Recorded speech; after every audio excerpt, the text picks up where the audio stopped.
Hi, I'm Kate, and I'm here at the Canadian Science Policy Conference with our Youth Science Policy Award of Excellence winner, Emily de Sousa, and I'm here to talk to her about her proposal and her experience in science policy. So, I hear you became interested in conservation as a scuba diver. Could you tell me a bit about that? Yeah, first of all, thank you for having me. I'm super excited to have the opportunity to chat a little bit more about this. And yeah, scuba diving totally changed my outlook on conservation and on our oceans. I'd always been an ocean lover. I'd always wanted to explore the oceans more and interact with fish and dolphins and sharks and all these crazy marine species. But I wasn't really fully aware of the threats that our oceans were facing until I became a scuba diver. And that's when things really changed for me, was being able to see the magnitude of human impact on our oceans for myself.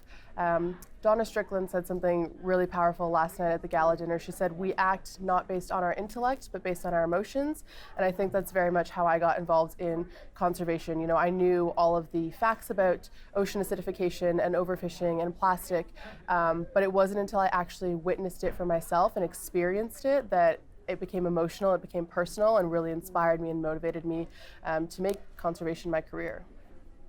Yeah, that personal emotional connection can be really powerful. Mm-hmm. So your policy proposal is on seafood fraud specifically.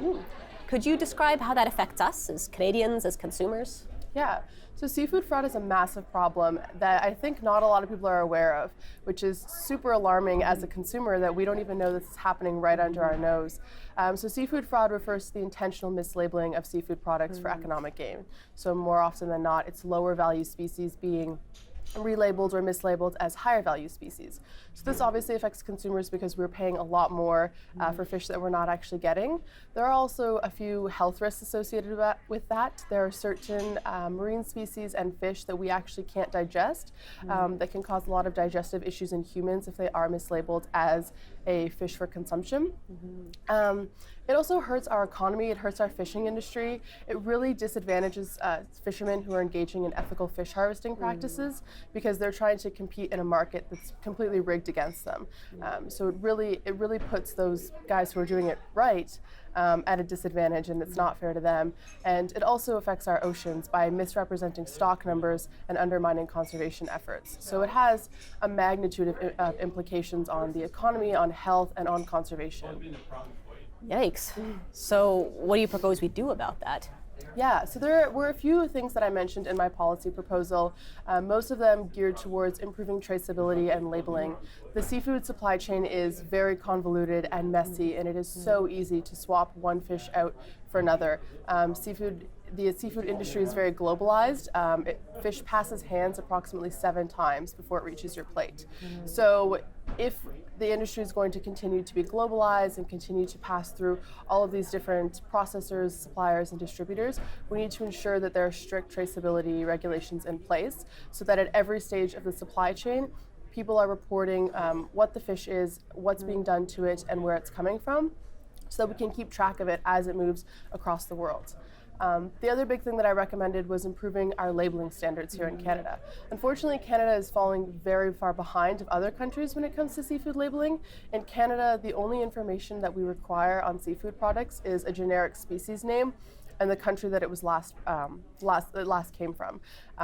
So under these regulations, over 200 different species can be labeled as snapper, which is very concerning.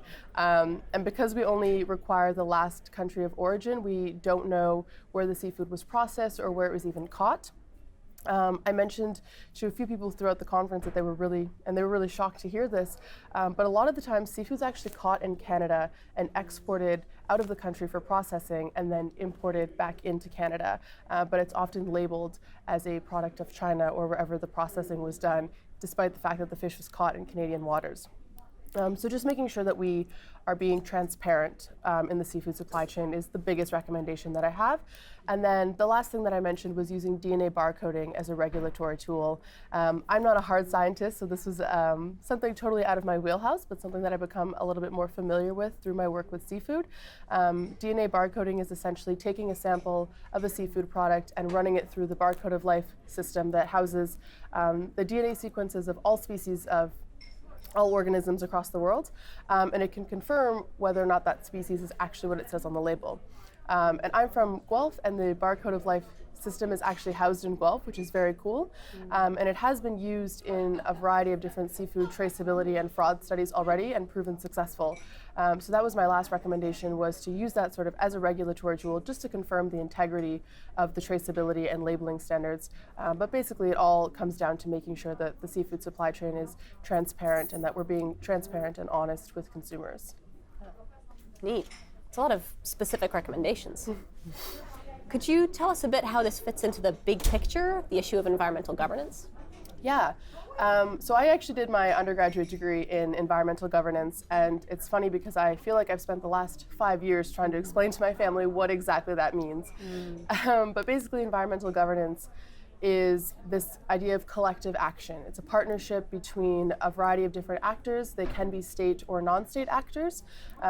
Most often we see environmental governance take the form of certifications and eco-labels in seafood specifically through a partnership with Unilever and the World Wildlife Fund. They created the MSC certification. And I think that is one governance tool and one way that seafood fraud can fit into the broader picture of environmental governance. The MSC label is not a perfect governance tool by any means, but when their seafood was DNA barcoded and tested, 99% of their seafood was exactly what it says on the label. So it is definitely one regulatory process and one governance tool that can help. I think that seafood fraud fits into the wider environmental governance picture for a lot of reasons, though. The unique thing about governance using non-state actors is that it can cross state boundaries.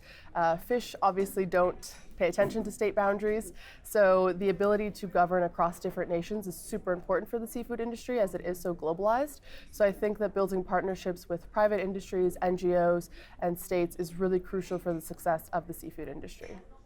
Okay. Well, thank you for being here at CPSC. It's been great to have you. Could you tell us what you think the value is of this conference for students?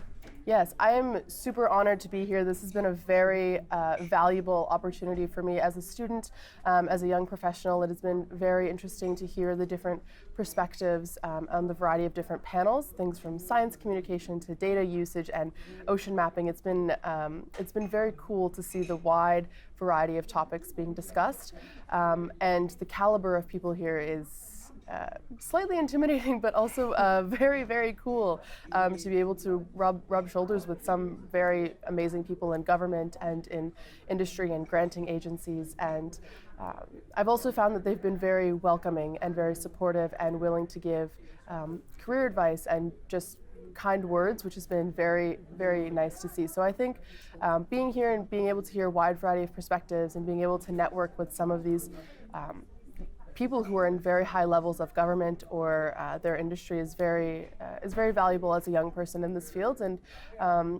also being able to connect with other young professionals and kind of see what other people are up to and what's going on in their fields. Find sometimes in the environmental world we can get in a little bit of a bubble, so it was nice to kind of see what's going on in things like healthcare and what's going on with AI and vaccinations and things that I don't regularly interact with. So it was nice to see what the field is in those different industries. Yeah, a lot of broad interests here. Yeah, for sure. Well, it has been great to have you share your interests and your insights into the seafood fraud issue. Is there any place that people can look to find more information about you and your work here? Yeah, so I do have a website. It's emilydesouza.com, so just my name. And yeah, that is where I keep a portfolio of all the work that I do on seafood and my master's and a few other projects within the conservation world.